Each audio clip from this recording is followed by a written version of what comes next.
Welcome to Pete and Hannah's Watch List. I'm your host, Pete Mitchell. I'm here with my great co-host, Hannah. Hello, people. We're here today for the AFI Top 100, movie number 94, and it is Pulp Fiction. Have you seen this one before, Hannah? Yes, but only in recent year. I think I may have only seen it. First time I watched it would have been maybe last year or something. We were lucky to see this recently on the big screen, 35mm cut at our local New Farm cinema. They do retrospectives, and it was a great night, wasn't it? It was heaps of fans there. Highly enjoyable. Yeah, also just beautiful to see movies on print like that. Age film. You know what's really good is going through those old movies. Well, classic films. Yeah. And seeing like on film especially, because you don't get to, they're not going to be around forever. No. It's really important that you go see these ones as you can. And it's getting a bit of a revival. There's big screens all around the world, but especially in Australia, we're pretty lucky that we have a few copies. So Pulp Fiction is movie number 94, and we're covering all the AFI recent 10-year anniversary list. Yeah. And we'll go all the way to number 1. We've got plenty of stuff on the channel at the moment. Hannah, tell the viewers and the listeners what they should do. Could you pretty please leave a like or subscribe to any of our channels and leave a comment on what you think about the show so far and what your favourite Quentin Tarantino movie is. Hit the notification and you'll get great content like this one. We also have our review show, What's Next. We also have our movie news show, which previews the next releases. Yep. And we have a brand new television podcast, which I'm producing and starring by myself. It is... sorry for the interruption to your regular programming. That's what the podcast is called. Great. So we do a lot of movie stuff, but we also watch TV. So I thought I'd do a podcast this year. So it's going to be big, especially the first... couple episodes going to be on Jack Reacher and Slow Horses, and then it'll lead perfectly into a weekly podcast dedicated to True Detective new season with Jodie Foster. So I'm really looking forward to that. And then we have our usual content like Blockbuster, Game, and Championship Belt Holder. So plenty of stuff on Pete and Hannah's watch list. But today we're here for the retrospective that we've all been waiting for. Pulp Fiction, 1994 classic, released 24th of November, but it was going through a lot of film festivals, so this was a big one. It got a lot of note. It started at the Cannes Film Festival, won the Palme d'Or, and then Quentin Tarantino went all around the world and took it around to film festivals and just created the massive buzz. Yeah, awesome. Ended up being released on the same day as Shawshank Redemption in the States. Incredible. What a movie. Two incredible films. 1994, what a great movie year. It was also released on the same weekend as The Specialist with Sylvester Stallone and Sharon Stone, and it pointed it. It was a funny because they posted 8.9 million. Yes. But then Specialist posted a number, and then Miramax posted another number to make it the number 1 movie. So there was a bit of dodginess going around. What a surprise that company was involved in dodginess. Dodginess.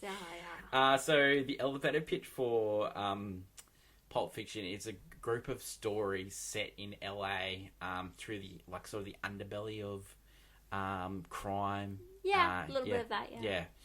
The maker studio was Miramax. It was actually their first fully financed project after they've been bought out by Disney. So they were a Disney company at this stage. The story behind the movie. Yeah. So every week we like to do a little bit of story behind, some trivia, and this is where we learn about the movie, and then we go into the movie a little bit more. So Quentin Tarantino wrote this movie while he was promoting Reservoir Dogs. Yes. And he had help from Roger Avery, who helped him with a couple of stories. It had an $8 million budget, which they got that budget through the back of Quentin Tarantino. His first movie, Reservoir Dogs, was a sleeper hit. Yes. It was produced by himself and his partner, Lawrence Bender. They made a production company after Reservoir Dogs, and they called it A Band Apart, and they produced like 9 movies. They don't produce movies anymore together. No. It was greenlit on the idea that everyone would be paid the same. So there were some big names in this movie. Some people not in the top of their form. They got Bruce Willis, which Bruce hadn't had a hit for a while. Yeah, he was having some flops. He's had some flops in a row, but his name alone got him to the studio, and they were able to sell the movie overseas for $11 million. So they covered the budget. Yeah, it was. I looked it up, and it's like Bruce Willis is doing well overseas, and I was just like, that makes sense. He's got good everyman American in him. Yeah. Well, it helps because he was on a popular TV show, Moonlighting. Oh yeah. And that he was. So it would have been like syndication and a lot of that stuff. Yeah. So how they got convinced people to be in it was saw the script. A lot of people said, "I want to be in that movie." They took like $150,000, which was minimum at the time, and they just took percentage of the movies. So Bruce Willis ended up making more than he would for most movies because he took a high percentage. This movie was highly successful. Originally, Bruce wanted to play Vincent Vega, but Vincent Vega was written for Michael Madsen, who had starred in Reservoir Dogs. Yes. And Vincent Vega was actually the brother of one of the characters in Reservoir Dogs. Michael Madsen had to turn it down because he was signed on to do Wyatt Earp with Kevin Costner. Oh, wow. Also great film. He wanted to do Quentin Tarantino's movie, but he couldn't get out of it, and he wanted to be in Pulp Fiction, but Wyatt Earp was shooting when they were doing the rehearsals for Pulp Fiction. Quentin Tarantino said, "No, you got to be here." So he went to his second choice. Second choice was John Travolta. Yeah. Everyone wanted to play Vincent Vega as character, but Quentin Tarantino was convinced that John Travolta would have been perfect for the role. Now, John Travolta at the time, he was starring in Look Who's Talking movies. Yeah, well, some people have a fondness for those. Yeah, we were not very popular whatsoever. Yeah. And he was really popular with Saturday Night Fever and Urban Cowboy and Grease and stuff like that. But he made so many unsuccessful movies in a row, and this was a big return to form for him. So after this, he went on a big run. He went on a run that included Face Off, Broken Arrow. Incredible films. Unbelievable. Absolutely incredible. Jules was originally supposed to be Lawrence Fishburne, but Lawrence turned it down. Yeah. Quentin Tarantino had been trying to get Lawrence Fishburne into a movie all the time. Wow. But Samuel Jackson was offered the role. He came and auditioned.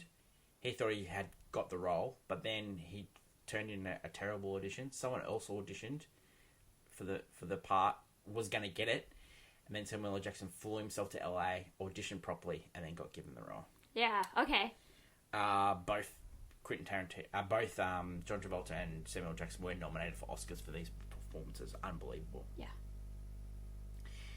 Jules was supposed to wear an afro, so he was supposed to have a wig. It was afro, but then the production assistant bought a Jerry curl wig instead. Yeah. Samuel L. Jackson said to Quentin Tarantino, "This is the wig you want me to wear because this is really popular with gangsters." Yeah. In LA, and so he ended up going to Quentin Tarantino, convinced him, and then that's why. So you the famous Jules, the curl, Jerry curl. Yep, that's the wig there. Tim Roth was his first choice to play Honey. Yeah. Honey Bear, or Pumpkin. Pumpkin. Yep. But the studio wanted Johnny Depp. So the studio had many other people in mind for these characters. Yeah, of course, wanted probably bigger or up-and-coming stars. Well, the studio wanted Daniel Day-Lewis to play Vincent Vega. That is very left field. So Tim Roth was first choice. Got given the role. Vin Rames, he won it off the back of a brilliant audition. I love Vin. It's one of the Vin. We love Vin. Great in the Mission Impossible movies. Great in Entrapment. Have you seen Entrapment with No. Oh, it's a great movie. Sean Connery, Vin Rames, and Catherine Zeta-Jones. I love it. So in the movie, there's lots of nods to previous films. Quentin Tarantino famously worked in a video shop, got a lot of his ideas, and so you can see that all throughout the film. There's just nods to previous films, and in this especially. He had written this film along with True Romance and Reservoir Dogs. He got Reservoir Dogs made first, and then Tony Scott had read all the scripts, and he wanted to do Pulp Fiction. Ooh. But Quentin Tarantino wanted to do Pulp Fiction, so Tony Scott ended up doing True Romance. Yeah. Okay, that's good. Another couple. So a couple of little. How many times do you reckon the F-bomb was used in this movie? How many? 265. That's a lot. Yeah, and the N-word was used 18 times, which was heavily criticised at the time of its release. I think there would be a lot of ideas about this film heavily criticised. Let's talk about the writer and the director of this movie. Yeah. It's Quentin Tarantino. Yeah. Very famous. What are your thoughts on Quentin? I think he's a brilliant director, and I love he writes and produces and makes his movies the way he wants them to be. He doesn't have random extended cuts that don't go to film. He just makes the movie he makes. I mean, he might have some certain scenes cut out and such, but it's not like there's like a 4-hour cut of Pulp Fiction out there. Yeah, I think he plays with these. I wouldn't be surprised, but he makes it the way he wants, and I appreciate someone who's like, yeah, I'm not gonna just continue making films. I'm gonna end it at a point, and his next film he's calling it quits, and I love that. I love it. He's just owning it. He's like, yeah, I don't think I'm gonna make movies better. Is this your favorite Quentin Tarantino movie? This is not my personal favorite. I would give Kill Bill 1 and 2 because technically they don't work unless they're together. Ahead of this? For my personal opinion, yes, but not in a way of his best films. I would put Pulp Fiction probably as his best work. Right up there. It was one of his best works. What about so you're a fan of Inglourious Bastards and I like Inglourious Bastards. I really liked Hateful Eight. Yeah. I love movies like that where it's just the one room situation kind of thing. Yeah. And he's going through the genres. Like you can definitely tell he's had his martial arts film. He's had his country and western film. He takes influence and then he makes a film. The reason I love Kill Bill is that it's very heavily influenced by samurai films and martial art films of the 70s. Martial art films and everything, and he really just puts all eggs in the basket. Yeah, and I just love he plays around with his styles, but definitely they all still feel like him. Yeah, for sure. He definitely has a style that, and he loves homage to other filmmakers and he loves feet. Yeah, he does love feet. Man gotta love feet. Yep, who doesn't love feet? This is eco highest rater with Django Unchained and Inglourious Basterds. Where would you put it in your ranking? Probably 3rd or 4th. Yeah. Not your favourite? No, definitely not. I would say Inglourious? I'd say Inglourious, probably Kill Bill, Django before this. Django, yeah. Yeah, Django's very good. Yeah, it's very good. That's a very good movie. Do you think if they redid this list that this would be higher and another one would be on the list? Yes, I think this. If we'll go into it, but I definitely think Pulp Fiction would make it incredibly higher on this list. I think he would have had. And then I think Once Upon a Time. I know. Film buffs critics love it. Yeah, critics love it. Yeah, and film buffs love it. I'm not a fan, but I understand. So who else was in this movie? So we've already talked about John Travolta, Samuel L. Jackson, great careers those guys have had. Uma Thurman. initially she didn't want to do the role. No. And he rang her and just her. kept. Yeah. He apparently recited the script to her just to get her involved. Probably after this, probably Kill Bill was probably her best movie after this. Yeah, no, which 100%. they wrote the story on the set of this. I'm movie. a big fan of her. Yeah, Poison Ivy there. Big fan. You are probably the only person in the world. Bruce Willis, what a career he had, mainly from the Die Hard movies. But I'm a big fan of Hudson Hawk, which, of course. you know, is a homage to many movies as Last well. Boy Scout. Last Boy Scout. What a film that is. Shane Black film. Christopher Walken's in this. He does a great scene. Yeah. Harvey Keitel is great as Wolf as well. Let's talk about the reaction to the film. So, box office of the time made $213 million worldwide. Incredible. Amazing off an $8 million budget. Critics loved it, but criticised the violence. Like a lot of the critic review I was reading from 1994, they either hated it or they loved it, and they're all in. This is why I think it's low on this list. Would be because of I think some of the violence and the drug nature of this film. It's like America's just trying to show, we're different. We're not all violence and drugs.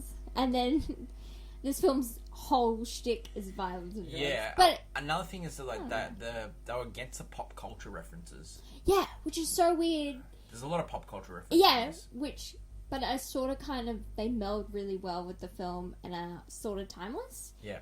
But what also is so funny is that the film itself has become a pop culture icon. Amazing. Well, let's talk about that now. So this was used in Space Jam. This was used in Family Guy episodes. There's many cartoons, but let's talk about the main one. It was dedicated in a whole episode of The Simpsons. The Simpsons. I'm going to let you off the chain here. Go for it. Season 7, I believe episode 22. It's titled The 22 Short Stories of Springfield.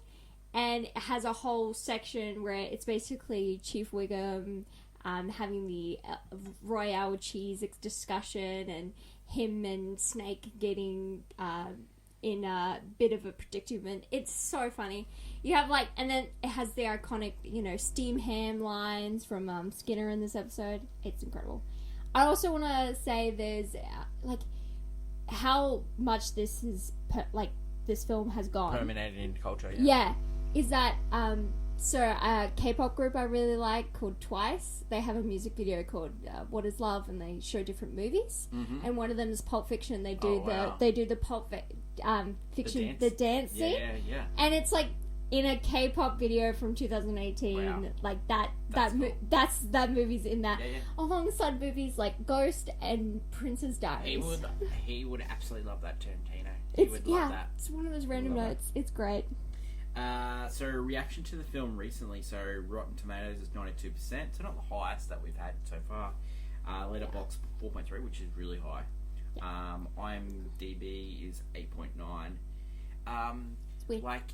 I would say this is a big film bros. This is movie. The biggest of film bro movies. This was the two directors that are big film bros. Quentin and Christopher. They're the two big films. Chris Noel? Yeah. I think only Chris Noel lately, but I don't... People love Interstellar. They love it. I know, I do too. No, I would say... But I think Quentin, almost every film connoisseur is just the Quentin Tarantino movies. So of previous generations, it's Scorsese and Spielberg. And of this generation, I think it's Tarantino and Nolan. Yeah. And if they redid the AFI list, I reckon there'd be 5 Quentin Tarantinos on the list. And there'd be a couple of Nolan millions on the list. I think it depends who's in charge. Yeah, I just think if you have critics from the last 10 years, I'm telling you, they'd put a lot. No, they'd put all of Quentin's on there. Yeah. They would be like, I'd fight for Jackie Brown any day. Yeah. So there was at the 20-year anniversary of this film, there was a big article saying that it's time to revisit Pulp Fiction, and Pulp Fiction's not that good. So, there is people sort of coming around on sort of... I think... Do we want to get into our hot takes yet, or...? Yeah, well, it's a perfect time. So, every week on Movie News, we do a segment called Clickbait, which is a hot takes. Yeah. And, hoo-ha, Hannah. What is your hot take when it comes to Pulp Fiction? Hoo-ha. Movie number 94. Honestly, Uma Thurman and Bruce Willis are the weakest parts of this film. Hannah, I agree totally. I almost... My reason not to for this movie is Bruce Willis. I don't... the thing is, with the Bruce Willis storyline, which is the Golden Watch storyline, his storyline eventually ends really, like, in a comical way with the him and Vin Rames. Well, comical more like out of nowhere. This film has this kind of thing where its idea of comedy is like hitting you in the face with something completely unexpected, and you're like, haha, yeah, that happened. I've never heard of rape as being a comical way. No. And then just like the absurdity of it all, because that entire scene. More like, yes. Yeah, it's absurd. The dark. Hey, I'm a... And Uma Thurman? So, Uma Thurman, to me, is the weakest part. I just find that the entirety of, like, her going on a date... Vincent Vega and Marcel's wife, all the way through to the Bonnie situation, you just switch off. Recently I fell asleep watching that particular, like, the Uma Thurman bit. Just the Uma Thurman. Working up at the end where she accidentally ODs. But, honestly, the thing is, what saves this film is how Quentin Tarantino has cleverly crafted this film, right? Okay, so this goes into my hot take. Yeah, okay, you go. So, my hot take is this movie would be better if it was told linear. No. So you I don't believe you like it? No, it needs to be the way it is. Because what he's done is perfect. So he the reason why I did it this way is he liked to play with the audience. So audience was getting comfortable in the seat, and then they flipped it, and it's you playing catch up all the time. There's a certain director at the moment who's doing that as well. I think at the end, the last scene in the movie actually is Zed is dead. I think that's a great last line. So the last scene of the film is Bruce Willis riding on his chopper. It's a chopper. It's a chopper. With Fabian. With his GF, and they ride off into the sunset. Yeah. But that's not where the film ends. There's still like a whole there's a whole section of story to go on. So you prefer it. Because what he does is at the start, it's so entertaining with Samuel L. Jackson and Vincent Vega. And they're very entertaining. Great, you get in. Then you get the two boring sections. Yeah. And then you go straight into the great wolf section where they clean up. Into the cafe. And into the ending with where the movie starts, which is the cafe. So it would have been...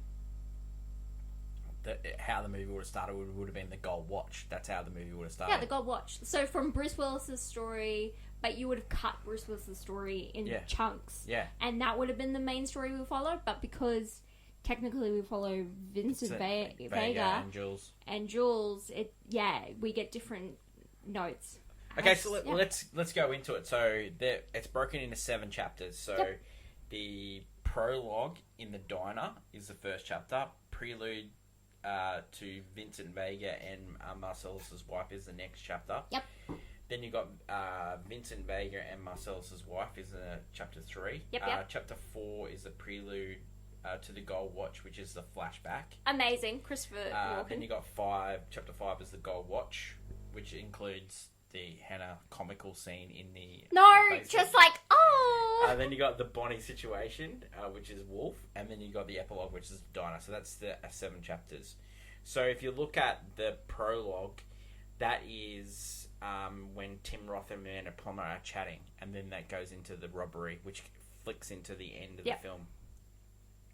Yeah, it's a good little scene, that one at the start. I really like that. Their chemistry together is quite good. I think it also gives the film a rewatch. Immediate rewatch.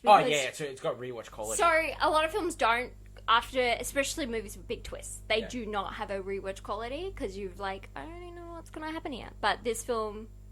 And then the next you go into Jules and Vincent in the car, which they talk about McDonald's overseas, which is the most iconic scene in the movie.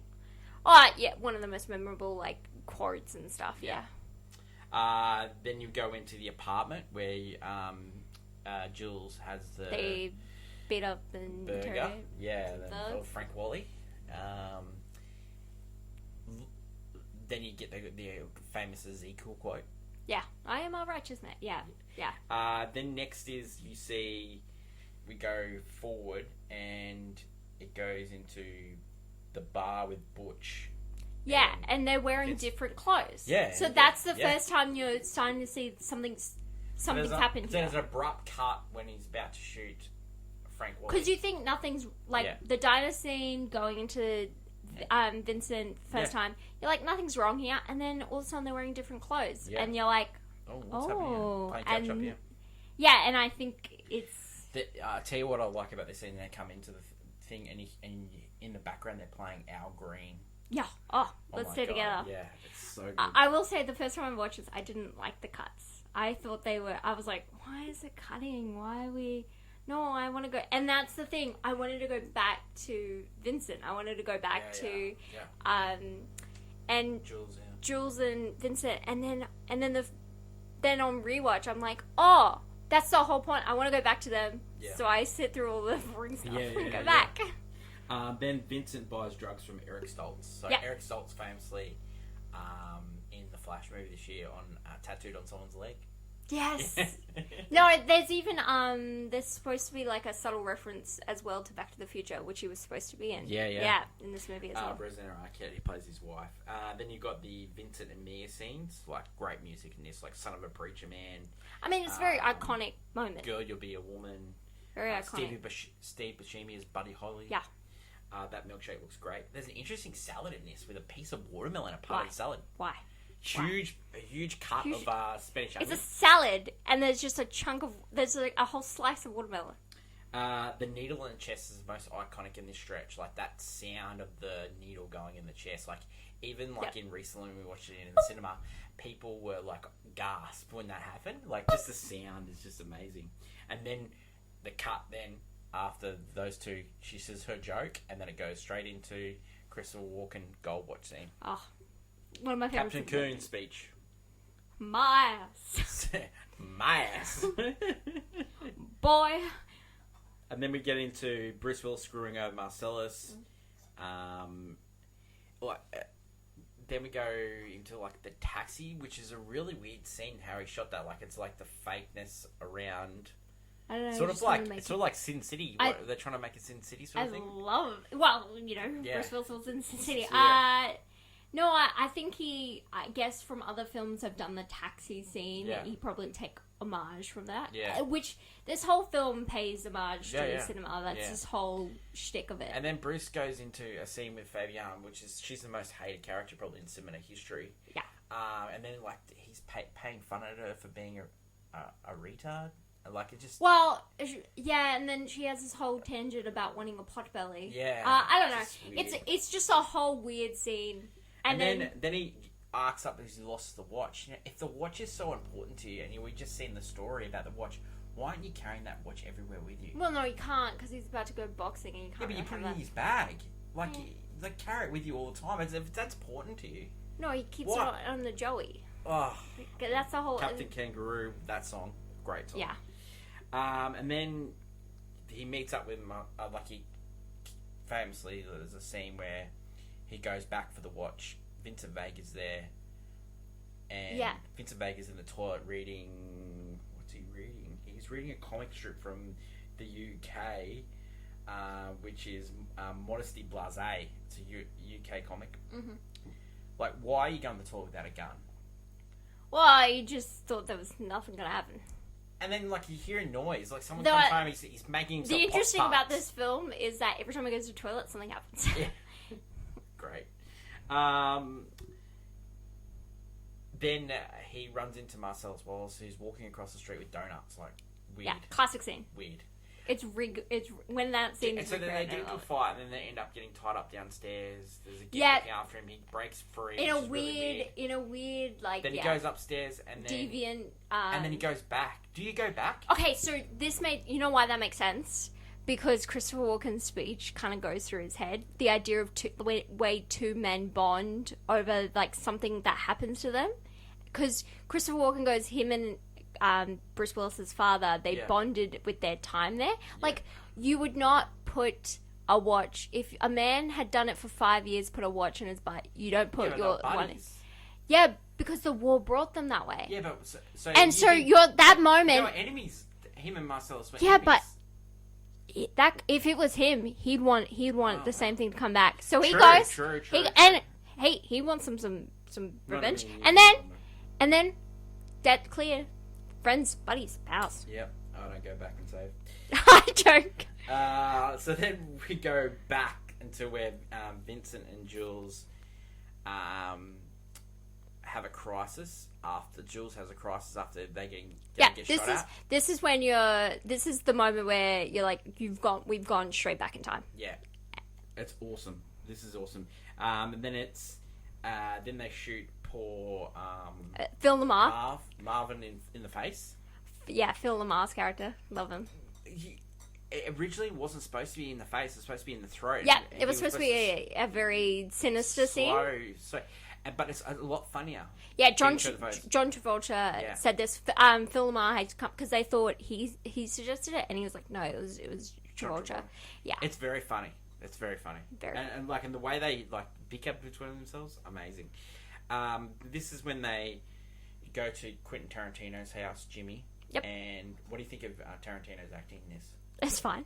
Oh, it's fine. I don't mind it. Okay. It's like, honestly, it's not that he needed to be like an interesting character at all. He just was like funny. He's doing his, it's your. I think Hitchcock. Steve Buscemi would have been better as Jimmy.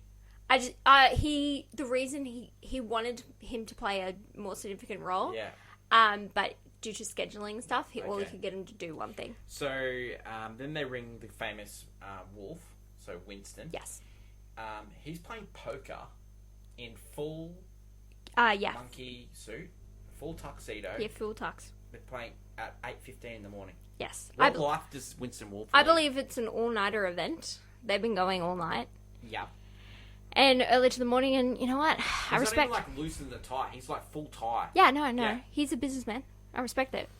And he's got mad driving skills. Yeah. Then Jules is in the back of the car cleaning the brains up. Why is Jules in the back? Yeah, that's why Vincent. Yeah, that's why Jules is just like, "Why am I doing the back? You're the one who did it." And it's a very funny thing where Vincent's playing it kind of like, I don't get why everyone's mad at me, and he's like the one that did it. He's the one that did it. And how much money do you reckon Wolf gave Jimmy for the bedspread and to keep quiet? Of course.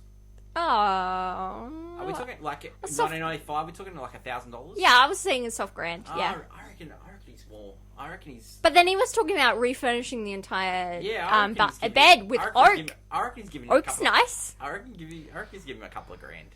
Yeah, probably. Oak's nice. They're really caring about Marvin, so they do that nice shot in the back of the trunk. I love that shot. Yeah. But then they really care about Marvin. You mean what? Phil Lamar? What? Well, like they've killed 3 guys in an apartment, and then they call Wolf in to clean up the just one guy in the back of the trunk. Oh no! Well, that's a common occurrence, but the truck, the car thing, that could fall on them because they had to they had to go drive and do stuff with the car, and if they got caught by the police, fair enough, yeah. They can get away with it if it's somewhere else. So then we go back to the cafe. Vincent and Jules having breakfast. Great talk about pig, swine. Love that. Then he's going to be talking about Jules becoming a vagrant. Yes. And then the interaction between the robber and Jules in the briefcase. So good. Yeah. Love that scene. It's a great scene. So good. Let's go into our usual reasons too. This has got a serious soundtrack. It's amazing soundtrack. I love it. Soundtrack. Love the Wolf, and I love I'm a fan of the pop culture references. No, I think the pop culture references stay. I think over time they've actually lessened because a lot of people won't know a lot of them as time has gone on because some of those films date, and also you don't see all of them as much. But Pulp Fiction itself has become way more of an icon. Yeah.